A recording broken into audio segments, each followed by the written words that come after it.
Makin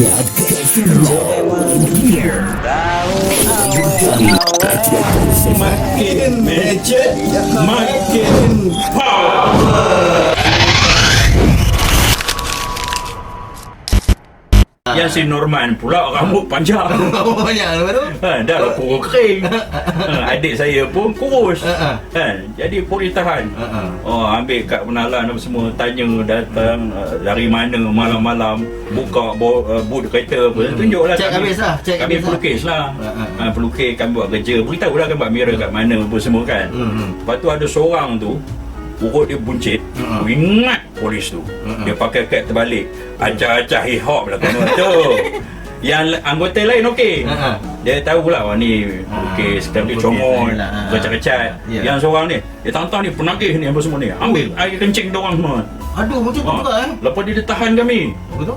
Mungkin pangkat dia besar kot. Pasal anggota yang beruniform tu aku cakap dia. Yalah. Jadi dia mungkin sajan kot, sajan. tak tahulah. Macam balai kan? Dia pakai pakaian biasa. Macam hip hop pakai. Lepas tu dia tak puas hati. Anggota lain dah check. Kami clean. Tak ada rekod jenayah. Dia tak puas hati, pergi lagi. Dia nak dua kali. Nak cari. Dalam tak ada tak. Lepas tu tanyalah soalan. Korang ni isap dadam? Tak ada. Saya tak isap dadam. Saya isap rokok. Nasib baik dia tak cakap Izzat tu. Izzat tu orang dia terangsang tu. Kan? Dia belabun gitu. Belabun. Jadi tanya adik saya, tanyalah si Norman pasal kurus. Dia kata nak ambil air kencing. Lepas tu saya bengang. Tuan, kalau nak ambil air kencing, saya boleh bagi. 1 jak saya boleh bagi je kak. Saya jawab. Lepas tu muka dia bengang lah. Lepas tu dah cek-cek, memang tak ada apa-apa, kami lepas. Itulah. Tak ada apa kan. Tak ada apa. Kita memang kadang-kadang bang, orang ingat orang art ni kadang-kadang tak cukup tidur bang. Biasanya orang art ni badan dia kurus, mata dia cekung. Sebabnya dia orang akan nampak dia macam penagih, padahal dia tak cukup tidur. Dia nak habiskan tu. Betul tak bang? Betul-betul. Itu pasal saya masuk gym. Masuk gym lah bang. Sikit. Bagi sadar. Sadar ke tak sadar? Tak ada, saya nak sihat je masuk gym tu. Nak sadar-sadar sangat nak buat apa? Nak body janda. Jadi ni orang. Nanti bidara guru bang. Bidara guru kat rumah tu. Macam lengan jawapannya kan. Ya, tapi pergi gym ni isteri saya suruh pergi. Yelah. Dia suka tengok. Dia kata seksi. Bukan seksi bang. Ini betul ya sayang, awak dengar. Betul kan? Takut seksa bang. Kalau seksa pandai-pandai. Okey bang, satu lagi soalan. Mungkin last not least. Not least. Okey bang, selain daripada abang melukis kan, Yop lah kan. Saya terlupa lah, saya selalu Yop tu. Saya selalu nak sebut. Okey. Yop tu apa makna? Abang kan? Yop tu panggilan untuk orang lelaki yang dalam keluarga dia anak sulung. Okey. Kalau dia bapa saudara paling sulung. Kalau atuk paling sulung, boleh guna perkataan Yop. Perkataan pula panggilan Yop. Panggilan Yop. Okay. Jadi kalau di Perak tu, kalau kita panggil tok saudara kita, dengan panggilan Yop saja dah cukup dah. Tak perlu nak panggil tok Yop ke apa. Macam saya panggil bapa saudara saya, dia tu dan keluarga dia anak lelaki paling sulung. Kita panggil Yop dah cukup dah. Kalau abang, macam saya anak sulung, abang Yop lah. Yang tu. Dan panggilan tu juga digunakan secara umum kalangan orang Perak untuk panggil sesama lelaki. Yop tu macam bro lah. Yo bro. Yo bro lebih kurang sama lah. Tapi tak semua. Pasal kalau dia call dengan B tu okay, brother lah. Brother lah. Yo brother. Yo tu abang. Yo abang. Brother lah kan. Tapi tak semua. Kalau dia call dengan sama-sama lelaki orang Perak, mereka lebih suka guna panggilan Cho. Cho tu Yo, Cho, Miko. Mika tu awak. Awak. Mika tu sebenarnya kata ganti diri kedua. Wah macam belajar bahasa Melayu. Mika tu untuk you. Tapi perkataan kata kan. Mika tu kata ganti nama tu. Macam saya cakap dengan abang. Abang usia lebih tua dari saya. Kan? Tapi saya guna kata ganti nama Mika pada abang. Itu adalah satu panggilan yang sopan. Kalau saya bukan Mika, brother. Kalau saya brother. B for brother. Okey. Mika tu sopan. Kalau saya teman. Teman. Itu sopan. Teman tapi mesra. Teman boleh lah. Teman tapi mesra, tak mesra. Saya ada pengalaman teman tapi mesra tu. Jangan, tak boleh cerita. Itu kita tunggu the next. Next. Next. Lepas tu kalau rakan sebaya, kalau kat Kuala Kangsar tu lebih suka bahasa kendari aku kamu ataupun kema kamu. Kema. Bukan kema. Kema. Kema lain. Kema kamu ataupun aku kamu, itu sama-sama bahaya. Kalau Camel? Kema yang bisa rokok. Rokok dia kan. Itu unta.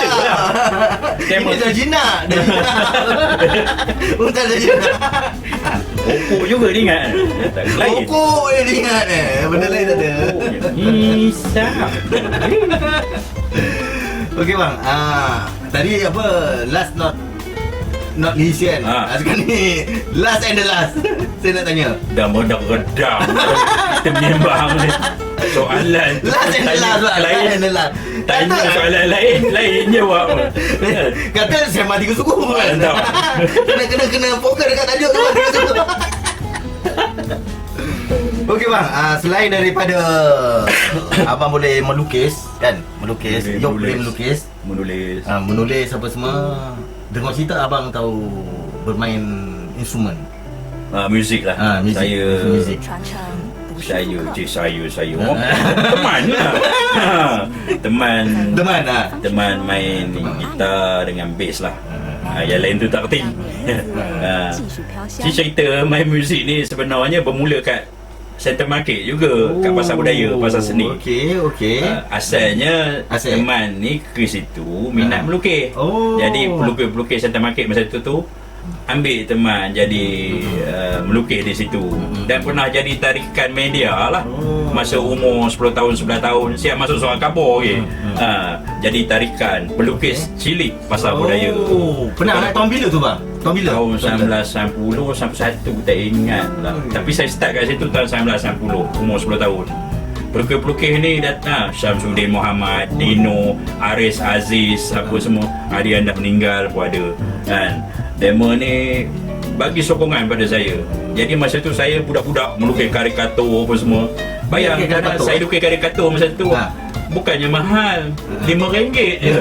Tapi masa tu mewah bagi usia kanak-kanak. Yang paling bestnya orang tua saya tegur lah dengan mak saudara apa saya. Saya pantang dapat duit, pergi beli komik. Pergi beli komik, suka baca komik. Masa komik Marvel, DC apa semua tu harga dia RM3.5. RM3? Masa tahun 90 tu. Saya ingat saya pun minat komik 2000 AD, ada Judge Dredd tu. Baru harga RM4.5. Sekarang RM20 lebih satu. Sekarang tak boleh tahan. Tak lalu nak beli dah. Teman baca online je. Main muzik dia melarat lah tu. Daripada melukis tu berkawan dengan pelukis-pelukis, berkawan dengan penulis. Dah mula pandai menulis sikit-sikit. Lepas tu berkawan dengan pemuzik. Pasal kita kena tahu kat Pasar Budaya, Pasar Seni tu tempat para seniman berkumpul. Seniman seni lukis ke, seniman sastra ke, muzik ke, pelakon, pengarah, komposer, penulis lirik, semua lepak situ tu. Semua bertemu dan bersahabat di situ. Jadi kita nampak pada masa itu pelukis, penulis, penyair, pemuzik, pelakon, pengarah filem, penerbit, mereka berkawan satu sama lain. Berkawan dan fenomena tu kita tak jumpa dah sekarang. Yalah betul. Sekarang Center Market pun dah tak macam happening macam dulu kan. Saya anggap Center Market tu universiti pertama saya sebelum saya masuk UiTM. Jadi melarat-larat lah berkawan dengan pemuzik-pemuzik. Dan di situ juga music underground yang kemudian dikenali sebagai independent scene lah, indie. Bermula kat situ. Dan kita tahu sejarahnya konsep band-band underground yang pertama memang kat situ. Kat Center Market. Jadi situlah berkawan pula dengan Fatul, Infection Maggot, Andy, Flock, Poppy, berkawan dengan Jadam, berkawan dengan inilah band-band semua lah. Band apa ni? Silkanas apa semua tu dengan musician-musician lain. Jadi melarat pula. Dah. Mula tak pandai pegang gitar, lepas tu tonten gitar kan. Baru tahu main gitar. Berapa lagu yang abang pernah hasilkan? Banyak lah. Antara dengan band lama dulu. Tapi itulah, kita tak pernah pergi ke sampai tahap mainstream. Okay, cuba abang ambil gitar tu, main satu lagu. Wish. Okey, tak apalah. Okey. Akan datang lah. Ini sebagai pengenalan kan. Nak gitar. Nanti jadi tiga sebelah je gitar.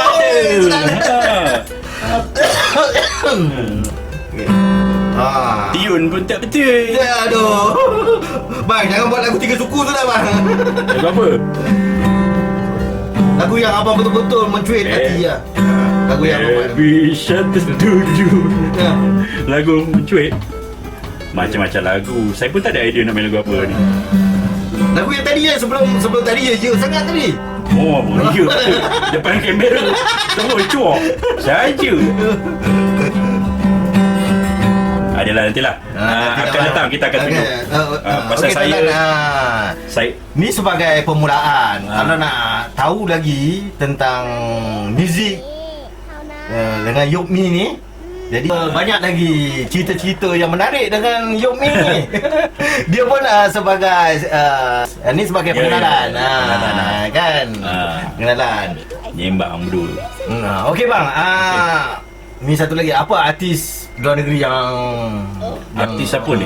Artis ramai. Melukis. Seni ni yang memang inspired kepada abang Yop. Kalau Great Master, saya sangat minat Henry Matisse. Dengan Pablo Picasso. Pablo Escobar. Itu gangster Nico ni. Kan? Suka benar gangster. Tahu lah gangster tu. Gangster tu. Tapi gangster banyak awet. Oh ya. Syok bukan. Banyak mawa gangster. Arti tempatan? Arti tempatan saya suka Zulkifli Boyong, Zulkifli Dahalan, Yusof Gajah. Saya punya Tok Guru tu. Tok Guru semua. Lepas tu Raja Azhar Idrus. Okey. Raja Azhar Idris. Itu ustaz. Itu Ustaz Azhar Idrus. Raja Azhar Idris. Abang Raja, saya minta maaf salah sebut. Lepas tu saya suka, kalau cikgu saya kat UiTM dulu, lecturer saya terpengaruh dengan Jailani Abu Hassan, dengan Ahmad Syukri, Ahmad Tahdi. Itu Tok Guru saya belaka tu. Di luar pula saya sangat suka kepada Azman Yusof, Jaafar Taib. Itu legend tu bang. Jaafar Taib tu legend. Zainab Abang Hussein. Saya suka. Kalau perlu ke komik, saya suka Marzuki Ibrahim. Abang Marzuki. Uzai. Yamin Daud. Itu zaman media seni dulu. Media seni betul. Kalau perlu ke komik generasi baru, saya suka Zoy. Zoy memang legend. Arwah agak almarhum kan. Zoy. Dia lukis memang saya inspire. Dia lukis silat kan. Silat kan. Kalau banyak lah. Yang saya ingat bang, yang saya ingat kan, Zoy itu lukis komik dia Harimau Berang. Harimau Berang. Komik, satu komik dia yang dia buat, tajuk dia Harimau Berang. Memang saya terlepas info ni. Pasal saya tahu Zoy dulu, saya kalau buka soal khabar, saya mesti buka bahagian komik. Pasal dia ada komik silat dia kat situ. Selain daripada tu, kalau perlu ke komik Malaysia, ramai sebenarnya yang saya minat. Antaranya Jaafar Taib itu perlu ke komik juga. Azman Yusof, Zainab Abang Hussein. Saya suka V Liang Leo dengan Baba Chua. Itu memang best tu, saya minat. Kalau luar negara, saya minat Alex Ross, Jack Kirby, dengan Eric Larson, yang buat komik apa ni, Savage Dragon. Saya kalau baca komik luar negara tu, saya suka anti-hero. Anti-hero. Punisher, Venom, suka. Pasal dia jahat sikit. Superhero ni lebih. Dia bukan jahat bang. Dia 3 suku. Pasal dia 3 suku bang, 3 suku. Dia tak ada ciri-ciri superhero. Superhero yang klasik ni mesti handsome. Dia macam Superman. Superman. Tapi Superman dah mati dah. Ya. Dia dah mati dah Superman. Dia dah tamatkan riwayat karakter Ada Superman. filem baru keluar. Ya ke? Ya, ada filem Superman baru keluar. Saya dah tak ikut dah. Dia tak ikut. Yang kali up to date. Aduh. Jangan tunjuk ke orang kita ni dah tua. Bukan tua bang. Silap tu bang. Kita ni sebenarnya old school. Old school. Old school. Yang tua tu abang. Tua. Tua tu abang Yop. Bukan teman kembali jadi baby je. Tak ada orang. Macam baby. Macam baby. Tak ada rambut. Rambut belum tumbuh lagi bang. Rambut belum tumbuh. Yang banyak usia memang meningkat. Usia tak, dia tak mundur, dia meningkat. Ada pun kawan-kawan kita yang tak tinggal dunia pun ramai. Kita takziah kepada keluarga dema dan kita sedekah Fatihah lah. Ramai kawan-kawan saya. Yang seangkatan saya pun ramai yang dah meninggal dunia. Dia mati ni dia bukan tunggu tua. Dia bukan tunggu tua, dia tak ada pun. Dia nak mati, mati juga. Dia ada sebab-sebab kematiannya tu. Yelah. Macam sakit, macam kan, halangan, macam-macam. Jadi tengah hidup ni, buatlah amal sebaik yang mungkin. Wah jadi ustaz pula. Ustaz 3 suku. Okey bang, hari ni sebelum kita menutup kita punya podcast, pengenalan podcast kita tu, Sembang 3 suku. Sembang 3 suku. Apa ucapan Abang Yop, ucapan nak bagi supaya orang nak tengok yang akan datang kita punya podcast ni. Nak read ni bang, saya tahu abang ada banyak pengalaman. Pengalaman yang indah, yang pahit, yang manis, banyak. yang erotis. Itu tak boleh cerita. Ada erotis? Ada. Memang betul lah, kadang-kadang artis ni dia orang kata tanpa sepadan, betul tak? Dia tanpa sepadan. Art ni tanpa sepadan. Kita sendiri yang akan ada create dia punya border je, betul tak? Ya betul, kita kena satu kawalan diri lah kita. Pasal jadi lukis ni sebenarnya, walaupun dia tak glamour, pengalaman saya lah, ada je orang suka kita. Kan? Ada Datin, Sean gitu. Aduh, banyak. Benda ni kena sensor bang. Kalau tidak, bintara guru kat rumah tu kan tengok, confirm sensor lengan. Syok. Kalau suka biasa tak apa kan. Dia berahi. Aduh. Tapi itu itu pengalaman lah. Dan saya pun tak adalah terjebak menegangkan tu. Kalau terjebak pun tak baik cerita. Wah.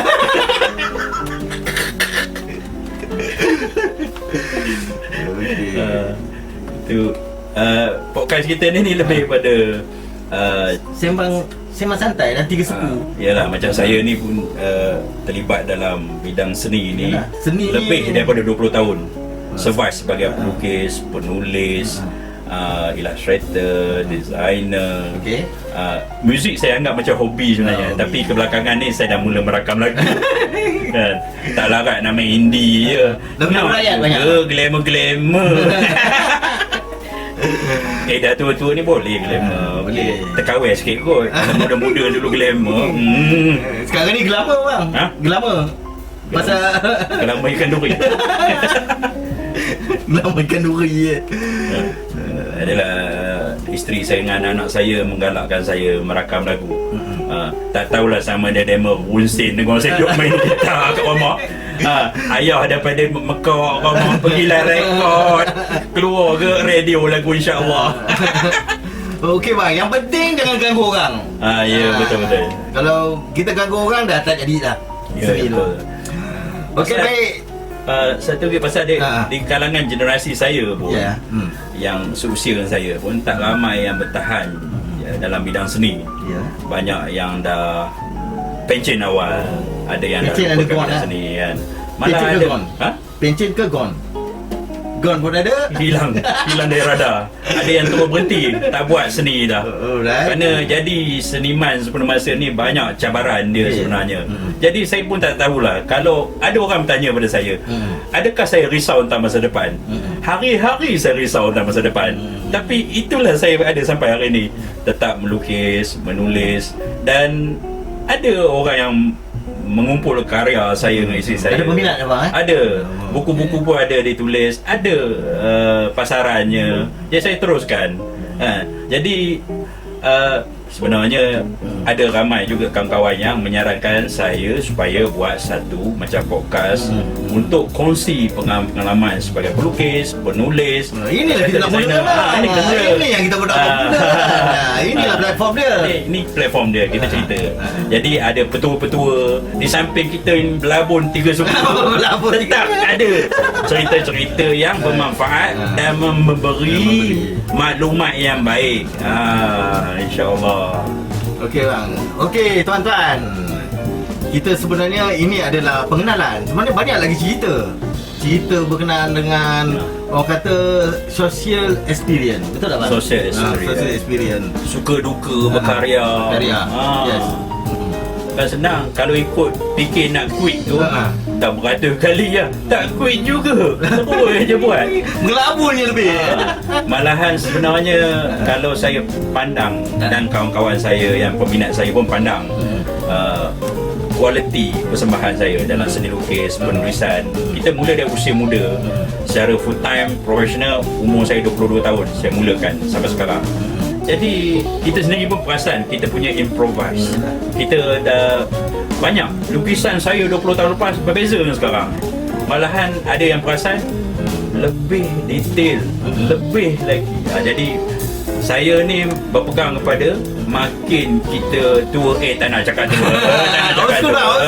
Old school, jangan cakap tua. Cakap ni, makin kita matured, menikah usia, makin kita power. Makin itu tagline ke? Tagline ke tu? Makin matured, makin power. Okey, tuan-tuan, setakat ini je untuk pengenalan kepada podcast Sembang Tiga Suku. Ya. Dengan tagline Makin matured, makin